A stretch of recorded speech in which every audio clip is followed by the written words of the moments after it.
Is the West losing its edge on defense? Speak to those who are in charge of the West's defense or have recently stepped down, as I did for Radio 4's program The Edge, and you will find a very worried group of people.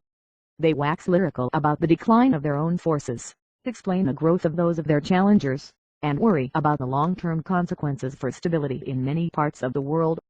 What we have seen in the last decades is a form of physical and moral disarmament.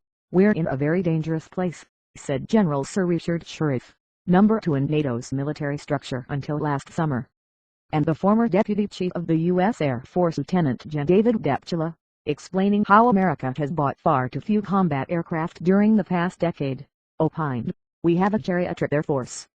Basically we've ruined American air power." Pierre Spree, chief designer, F-16 fighter. But how can this be true when NATO and the U.S. spend such vast sums of money on the military?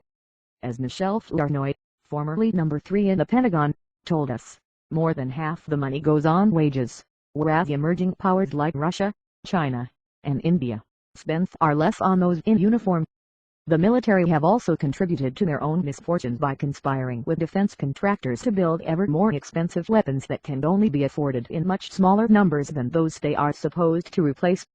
Pierre Spree, chief designer on the F-16 fighter, noted the ruinous consequences of buying stealth aircraft at hundreds of millions of dollars a copy.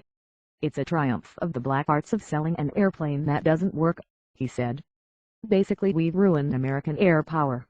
As a result of its procurement practices, the Pentagon now has fighters that average 24 years and bombers that are 38 years old.